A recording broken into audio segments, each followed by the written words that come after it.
Partai NU, PKI, 3 ini nerima, yang 1 enggak. Akhirnya 1960 Masyumi dibubarkan. Di sini udah mulai kelihatan Islam dipinggirkan. Masyumi pemenang pemilu bersama PNI 58 kursi di Konstituante 1955 dibubarkan dengan sebuah dekret oleh Bung Karno. Bubar. Tinggal 3. PNI, Partai NU, Komunis, PKI. 1960. 1965 PKI memberontak. Yang paling banyak disembelih orang NU, bukan orang PNI. Paham?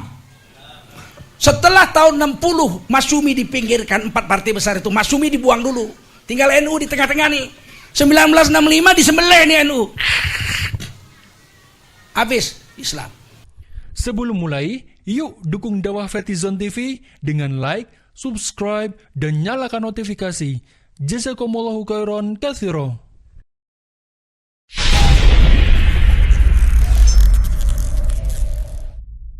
Para ulama, tuan-tuan guru yang mulia, khususnya Bapak Ustadz kita, Pak Rozi, yang sudah bersama dengan kita, Sohibul Makan, pemilik tempat Rumah Warna ini, mudah-mudahan menjadi tempat berkumpulnya generasi muda Islam yang tangguh, ya, yang akan tumbuh menjadi tiang utama bagi negara kesatuan Republik Indonesia ini. Oh Bapak, Ibu-ibu, generasi muda yang mulia, wajiblah kita bersyukur pada Allah SWT. Salawat dan salam kita sampaikan untuk baginda Rasulullah SAW. Ayat yang saya baca tadi itu masyhur. Hampir semua organisasi Islam memakai ayat ini yang ada di Indonesia ini. Allah SWT berfirman tadi, wal takum minkum ummatun yad'una ilal khair. Ini minnya itu minkum, minnya itu kata ulama terbagi 2 pemahaman tafsirnya. Yang pertama mengatakan litaba'id, yang kedua memilih arti min di situ litabayin. Apa bedanya? Kalau litaba'id minkumnya itu hendaklah ada di antara kamu, itu sebetulnya itu terjemah. Kalau artinya mestinya wajib ada di antara kamu. Karena minnya itu kalau enggak litaba'id, litabiyin, wajib ada di antara kamu orang Islam. Yad'una ilal khair, mendakwahkan kebaikan. Wa ya'muruna bil ma'ruf, mereka memerintahkan pada yang ma'ruf. Wa yanhauna 'anil munkar, mereka mencegah yang munkar. Wa ulaika humul muflihun. Allah stempel ayat ini, mereka adalah orang-orang yang sukses. Kalau kita tinggalkan 3 kerja ini, memberhentikan mendakwahkan kebenaran, cari selamat diri sendiri, yang penting adem, aman, tentrem, itu bukan ajaran Islam. Itu ajaran pengecut dan pecundang. Orang Islam itu wajib mendakwahkan kebenaran. Kalau minnya itu litaba'id, wajibnya wajib kifayah. Kalau di Yogyakarta ini ada laki-laki 10.000 orang misalnya, 5.000 buat kerja untuk mengajakkan kebaikan, 5.000 lagi tidak melakukan kejahatan tapi tidak mengajak kebaikan, tapi enggak melakukan kejahatan, diamlah gitu. Orang Jogja ini tidak berdosa lagi. Itu kalau minnya itu litaba'id. Tapi kalau 10.000 laki-laki di Jogja ini yang dakwah mengajak kebaikan itu cuma 1.000 orang, yang 9.000 lagi dilaknat Allah Subhanahu wa taala. Itu yang dimaksud fardu kifayah. Tapi kalau minnya itu diartikan litabiyin, kalau 10.000 laki-laki di Yogyakarta ini, maka 10.000-nya itu semuanya wajib mendakwahkan kebenaran, memerintahkan pada yang ma'ruf, mencegah yang mungkar. Kalau enggak, semua orang laki-laki Jogja ini berdosa semua. Itu kalau minnya litabiyin. Saya Tengku Zulkarnain memilih minnya itu litabiyin, bukan litaba'id. Fardu ain, bukan fardu kifayah. Karena ada ayat lain. Ya ayyuhalladzina amanu qu anfusakum wa ahlikum naro. Hei kamu orang beriman, 230 juta orang se-Indonesia ini orang beriman, 261 juta penduduk Indonesia, 230 jutaan orang Islam. Hei kamu orang beriman yang 230 juta di Indonesia itu, jagalah dirimu dan keluargamu dari api neraka.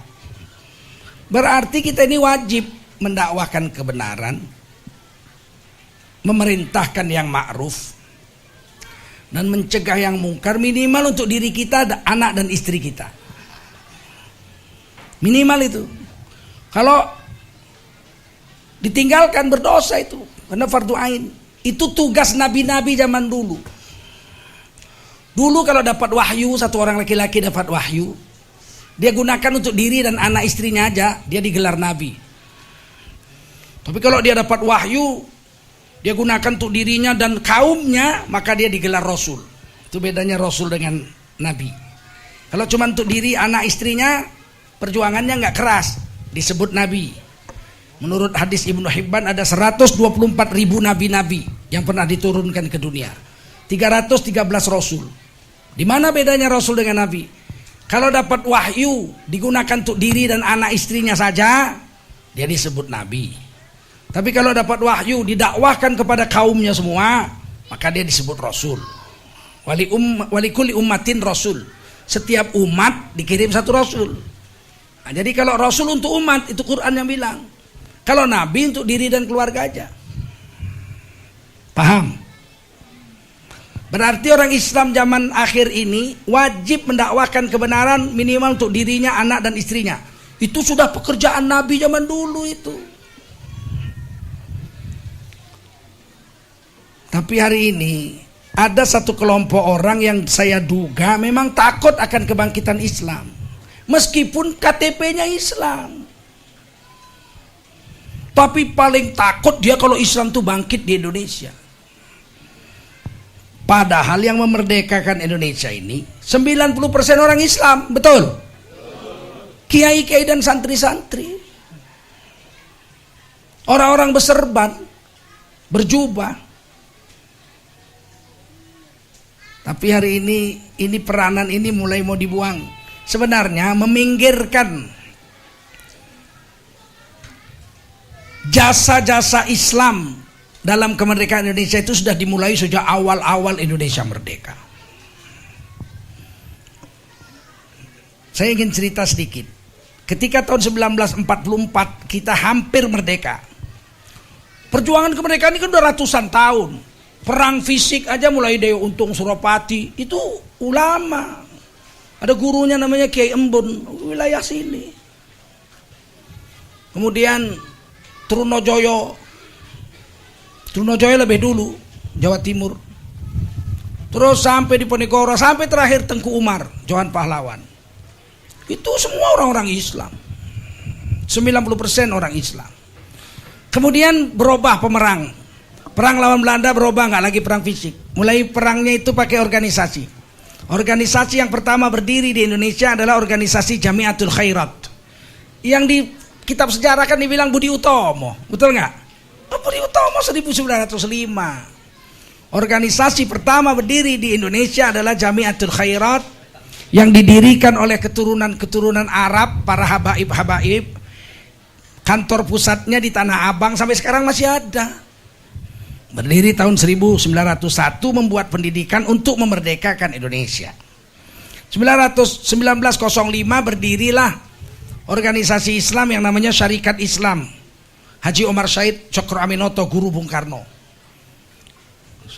Itu Syarikat Islam 1905. 1905 juga berdiri Budi Utomo. Jadi Budi Utomo itu organisasi nasional nomor 3 berdirinya. 2 sebelumnya udah berdiri organisasi Islam. 1916 Matlaul Anwar didirikan oleh Kiai Haji Mas Mansur, Mas Abdurrahman, pakai jubah serban, berdiri di Menes, Banten. 1926 berdirilah NU. 1923 sebelumnya berdiri Persis, Persatuan Islam di Bandung. 1926 NU di Jawa Timur. 1926 berdiri di Medan Al-Wasliyah. 1912 berdiri organisasi Muhammadiyah duluan. Setelah Syarikat Islam 1906, Muhammadiyah 1912 di sini di Jogja. Matlaul Anwar 1916 di Banten. NU di Jawa Timur 1926, Al-Wasliyah di Medan 1926, sebelumnya Persis di Bandung, Persatuan Islam 1923. PUSA, Persatuan Ulama Seluruh Aceh 1934. Berdiri lagi di Jawa, di Sumatera Barat namanya PERTI, Persatuan Tarbiyah Islamiyah. Berdiri lagi di Lombok Nahdlatul Wathon. Berdiri di Sulawesi namanya Al-Irsyad. Ini semua ormas Islam semua. Jauh sebelum Indonesia merdeka. 1944 di Yogyakarta ini berdiri Universitas Islam Indonesia, UII. Ada yang pernah ke sana? Ada mahasiswa UII sini? UII itu berdiri 1944. Indonesianya belum merdeka. Indonesianya baru merdeka 1945. Tapi Universitas Islam Indonesia sudah berdiri 1944. Nah, aktor ortotarisnya itu masih tulis tangan rapi sekali, cantik sekali tulisannya. Masih ada dipamerkan itu di aula Universitas Islam Indonesia. Apa Anda pikir Universitas Islam Indonesia itu berdiri setelah Indonesia merdeka? Indonesianya belum ada. Yang mendirikannya Muhammad Nasir, Kiai Haji Kahar Muzakir, itu mendirikannya. Ki Bagus Hadikusumo, kiai semua. Baru 1945 Indonesia merdeka. 3 minggu kemudian Kiai Haji Hasyim Asy'ari buat kongres umat Islam pertama di Yogyakarta, seluruh Indonesia. Didirikanlah Majelis Syuro Indonesia, Masumi. Nah, pemilihan umum 1955, 4 partai pemenang pemilu yang besar. Pertama Masumi, 58 kursi, Majelis Syuro Indonesia, Partai Islam. Yang kedua PNI, Partai Nasionalis Indonesia Bung Karno, 58 kursi, sama dengan Masumi. Yang ketiga Partai Nahdlatul Ulama, Partai NU. Yang keempat Partai Komunis Indonesia. Inilah 4 partai yang besar. Banyak partai lain, ada Partai Murba, Musyawarah Rakyat banyak. Itu Tan Malaka dengan Adam Malik, dengan Khairus Saleh. Banyak. Tapi yang besar 4 ini. Apa yang terjadi anak-anakku? 1955 dibuatlah konstituante untuk membuat Undang-Undang Dasar Negara Republik Indonesia. Nggak pernah berhasil 4 tahun. Kalau Masumi memajukan Undang-Undang Dasar Islam, ada Undang-Undang Dasar Islam, draftnya dibuat oleh Masumi. Saya punya, disimpan mertua saya itu. Undang-Undang Dasar Islam Negara Republik Indonesia. Majukan, sudah lengkap berapa pasal-pasal. Diveto sama PNI sama PDI, apa PKI nggak setuju, PNI nggak setuju, nggak jadi. PNI bikin Undang-Undang Dasar Nasional Indonesia, diveto sama NU sama Masumi, nggak jadi. PKI nulis Undang-Undang Dasar berdasarkan komunis dan sosialis, diveto sama PNI dan Masumi, nggak pernah berhasil. 4 tahun sidang konstituante tidak bisa memutuskan Undang-Undang Dasar 1945. Akhirnya Bung Karno mengeluarkan dekret. Presiden Soekarno 1 Juli 1959 membubarkan konstituante. Kembali ke Undang Dasar 1945. Apa yang terjadi? Bung Karno membuat kebijaksanaan dengan membentuk Nasakom, nasionalis agama komunis. Disadikan satu agama komunis nasionalis jadiin satu, namanya Nasakom, nasionalis agama komunis. Nasionalisnya PNI, pimpinan Bung Karno. Yang mewakili agama Partai NU, yang mewakili PKI, Komunis, Partai Komunis Indonesia, 3 Nasakom. Masumi kan 4 partai yang menang. Masumi, PNI, Partai NU, PKI, 3 ini nerima, yang 1 enggak. Akhirnya 1960 Masumi dibubarkan. Di sini udah mulai kelihatan Islam dipinggirkan. Masumi pemenang pemilu bersama PNI 58 kursi di konstituante 1955 dibubarkan dengan sebuah dekret oleh Bung Karno. Bubar, tinggal 3, PNI, Partai NU, Komunis, PKI. 1960, 1965 PKI memberontak. Yang paling banyak disembelih orang NU, bukan orang PNI. Paham? Setelah tahun 60 Masumi dipinggirkan, 4 partai besar itu Masumi dibuang dulu, tinggal NU di tengah-tengah nih. 1965 disembelih nih NU, habis Islam. Untung kemudian Pak Harto bangkit bersama Sarwoedi dan menumpas PKI. Nah, saudara-saudara yang mulia, sejak itu Islam nggak pernah maju.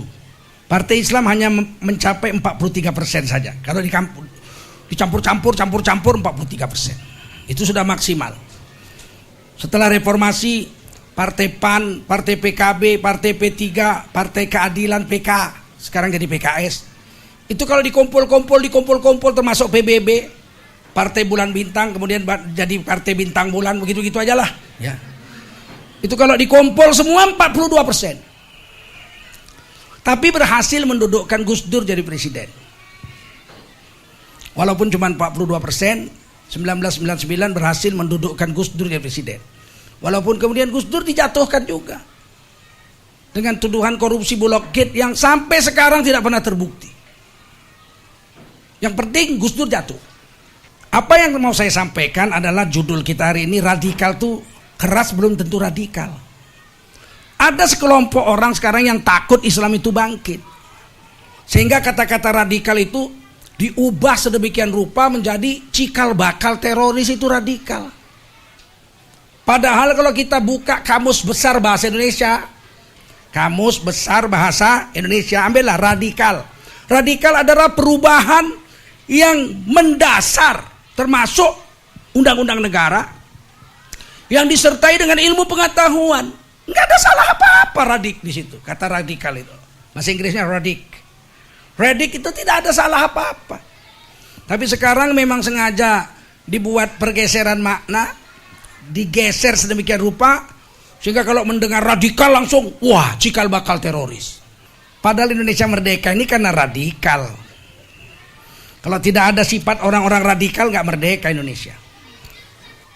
Amerika menjatuhkan bom atom, satu di Nagasaki, satu di Hiroshima. Tanggal 14 Agustus 1945 Hiroshima dibom. Sebelumnya Nagasaki tanggal 9. Jepang kalah. Penjajah Indonesia waktu itu Jepang, bukan Belanda. Belanda udah kalah 1942. Jepang sudah menyerah, angkat kaki dari Indonesia diam-diam. Anak-anak muda kita Khairul Soleh dan kawan-kawan, semoga Allah merahmati beliau, mendengar dari berita radio luar negeri. Begitu anak muda yang didengar tuh berita luar negeri gitu, bukan jogetan aja, iwak peye gitu aja. Mereka tahu bahwa Jepang sudah menyerah kalah dan sudah meninggalkan Indonesia diam-diam. Indonesia sudah tidak punya penguasa. Maka mereka mendatangi Bung Karno, Bung, merdekakan Indonesia segera. Kata Bung Karno, jangan. Nah, ini orang tua. Orang tua kan sabar. Apalagi orang Jawa ya, ojoli. Orang Jawa gitu, diinjek aja kakinya. Mas, kaki saya mas. Kalau kami orang Medan mana ada diinjek kaki. Hei, matamu.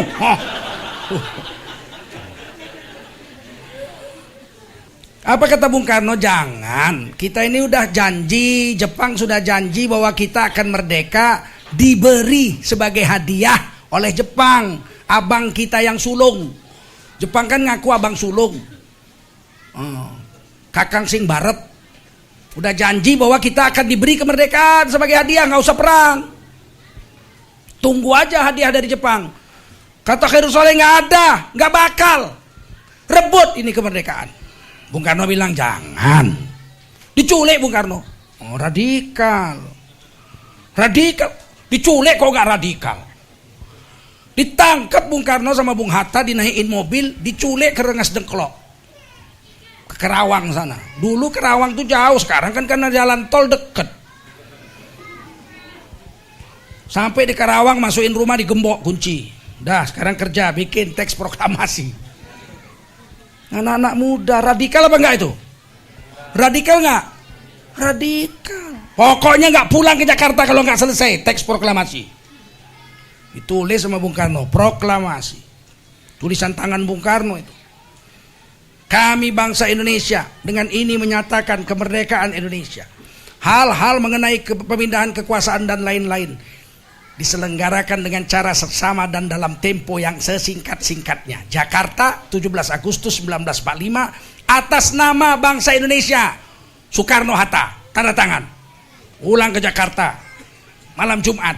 Jumat pagi Bung Karno naik sepeda ke rumah Habib Kuitang. Habib Ali Kuitang gurunya, minta restu mau memerdekakan Indonesia. Dikasih bendera. Merdekakan Indonesia segera. Maka Bung Karno siang datangnya jam 10 pagi. Karena naik sepeda dulu ke Kuitang. minta izin guru dulu. Kemudian datang ke Pegangsaan Timur, sudah jam 10, bulan Ramadan, hari Jumat. Dibacalah teks proklamasi itu setelah diketik oleh Sayuti Malik yang mengetik. Berdirilah Indonesia merdeka. Karena apa? Karena ada anak-anak muda radikal. Coba kalau anak-anak mudanya itu adem. Gimana Bung? Kita merdeka, tunggu Jepang. Ya wes, adem. Nggak jadi merdeka kita tahu. Sekarang ini kalau udah cerita radikal, seolah-olah kita anti NKRI, penebar kebencian, anti Bhinneka Tunggal Ika. Bhinneka Tunggal Ika itu artinya walau berbeda, tapi tetap satu dalam NKRI, Negara Kesatuan Republik Indonesia.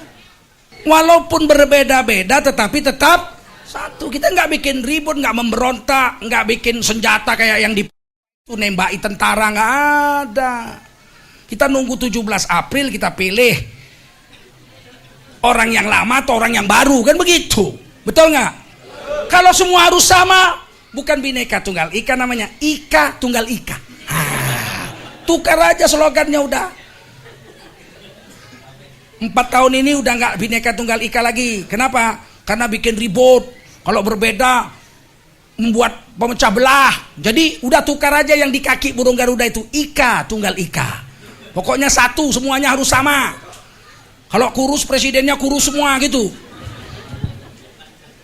Jangan begitu. Jadi keras itu bukan radikal. Kita kembali kepada sejarah. Rasulullah wafat, Abu Bakar Siddiq jadi khalifah. Abu Bakar itu kan orang paling lunak, paling lembut. Yang keras tuh Sayyidina Umar, betul nggak? Ya kalau Sayyidina Abu Bakar lembut, cengeng lagi. Kalau sholat nangis. Kalau jadi imam tangisannya sampai ke soft belakang. Sayyidina Abu Bakar tuh cengeng, tukang nangis. Tapi begitu jadi khalifah, musyawarah. Ini ada satu kaum menolak bayar zakat. Apa? Kata Sayyidina Abu Bakar. Nolak bayar zakat, nggak mau bayar. Kirim pasukan, perang. Begitu. Kata Umar bin Khattab, kata Khalifah Umar, Abu Bakar, apakah kau akan memerangi orang yang sholat dan mengucapkan 2 kalimat syahadat? Kan mereka sholat, mereka mengucap 2 kalimat syahadat, cuman mereka nggak bayar zakat. Apa harus diperangi? Apa kata Sayyidina Abu Bakar? Demi Allah, saya akan perangi semua orang yang mengaku Islam tidak bayar zakat. Seandainya zaman Rasulullah dulu dia bayar zakat onta pakai talinya, zaman saya nggak ada talinya, saya tagih talinya. Begitu.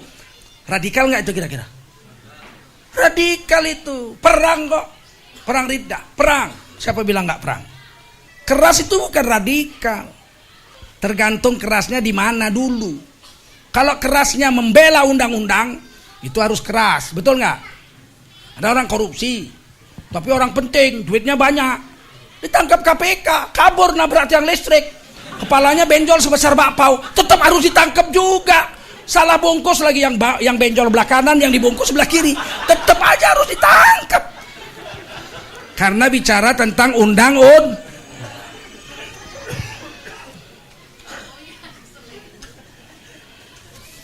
Kalau undang-undang itu tidak keras, tidak tegas, maka mencela-mencele namanya. Ya. Kami Majelis Ulama Indonesia. Majelis Ulama itu khadimul ummah, pelayan umat. Bukan khadimul hukumah, bukan pelayan pemerintah, bukan khadimul a'immah, bukan pelayan pemimpin. Kami MUI ini pelayan umat, nggak digaji 1 rupiah pun. Jangan kalian pikir kami digaji nih. Dituduh, wah MUI itu mandi duit. Duit siapa? Nggak ada, kami nggak digaji 1 rupiah pun. Dibayar negara, pakai apa negara bayar? Nggak ada. Lebih banyak bantuan negara untuk PSSI. PSSI pernah dapat hampir 1 triliun, lawan Brunei aja kalah. Kita nggak dibantu, kita nggak digaji untuk MUI ini. Tapi kalau kita bicara tentang hukum, bicara tentang fatwa, kita tegas. Ahok menghina agama, menghina ulama, keluar pernyataan. Biar diancam, biar apa, di ini itu pokoknya lebih baik mati daripada fatwa itu dicabut. Paham? Itu kira-kira radikal nggak itu? Ya radikal. Kalau enggak ya mencela-mencele. Ini apa? Ahok menghina agama? Ya. Menghina ulama? Ya. Ini kan membuang. Oh ya, kita cabut. Itu namanya mencela-mencele. Ya tetap harus keras. Cuman gayanya beda-beda. Kalau saya ditanya, Pak, fatwa tentang Ahok bisa cabut nggak? Satu huruf pun tak bisa cabut. Walaupun saya harus mati tidak bisa cabut. Itu gaya saya orang Medan. Harus cabut Pak? Gak bisa. Harus cabut. Ku cekek ke leher kau nanti. Itu orang Medan. Beda sama orang Jawa. Kalau Kiai Ma'ruf Amin orang Jawa. Kan didatangi juga. Yai, ini mohon supaya fatwa ini kan 4 pasal di atas, 4 pasal di bawah, di tengahnya ini tolong diganti. Yang mana? Ini Ahok itu menghina Al-Quran dan atau menghina ulama. Ini satu baris ini kalau bisa dihapus. Apa kata Kiai Ma'ruf? Nggak bisa.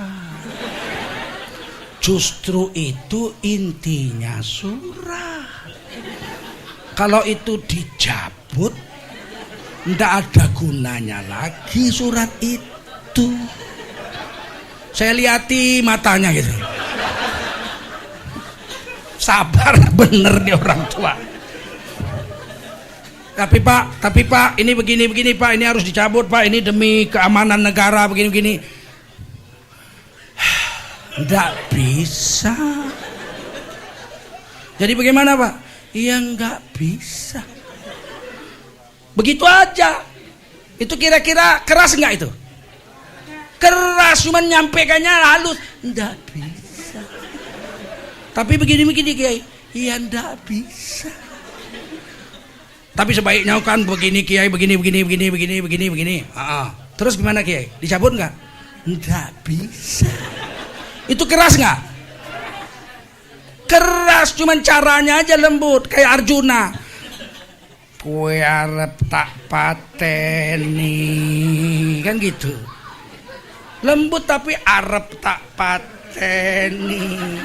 Lebih bagus saya kayak Bolodewa, kue tak pateni sisan gue. Sama apa beda itu? Kue arep tak pateni. Sama aja itu. Nah, kesimpulannya begini. Kalau untuk mengajak yang baik, kadang-kadang pakai cara lembut, kadang-kadang pakai cara tegas. Untuk ngajak yang baik, kadang-kadang cara lembut. Yuk sholat berjemaah yuk. Orang tabligh pakai cara lembut. Kita bersaudara, diikat dengan kalimat La ilaha illallah Muhammad Rasulullah. 10 menit lagi azan maghrib Pak. Mari kita siap-siap ke masjid, sholat berjemaah, untuk kemudian mendengarkan pemikiran tentang iman dan amal soleh. Pentingnya iman amal soleh. Monggo Pak. Wah, itu tabligh. Mau bubar nggak? Mau main judi kau dekat masjid? Ayo bubar. Sekarang saya bilang, apakah dua-duanya ini tidak tegas? Tegas. Cuman caranya yang satu, kita diikat dengan persaudaraan. Tapi tiap hari didatengin. Assalamualaikum warahmatullahi wabarakatuh. 10 menit lagi azan tuh. Mari kita. Tapi kalau mencegah yang mungkar memang nggak bisa pelan. Mencegah yang mungkar nggak bisa pelan. Kata Nabi, man ra'a minkum mungkaran falyughayyirhu biyadihi. Kalau kamu melihat kemungkaran, wajib kamu tukar dengan tanganmu, kekuasaan. Kalau dengan kekuasaan nggak bisa, fa illam yastati fa bi lisani. Bengok dengan mulutmu. Kalau dengan mulutmu nggak bisa, fa bi qalbihi. Hendaklah dia mencegah dengan hatinya, dia jijik, benci dengan hatinya. Wa dzalika at'aful iman, membenci dengan hati iman terlemah, paling lemah. Nah, kalau kita mencegah kemungkaran pakai hati, kemungkaran itu tidak berhenti, malah menghancurkan semuanya. Coba saya kasih contoh. Saya jemur padi nih. Di halaman rumah saya 100 kaleng padi saya jemur. Saya duduk nunggu padi. Datang 200 ekor ayam tetangga makan padi saya. Terus saya melihat dengan benci.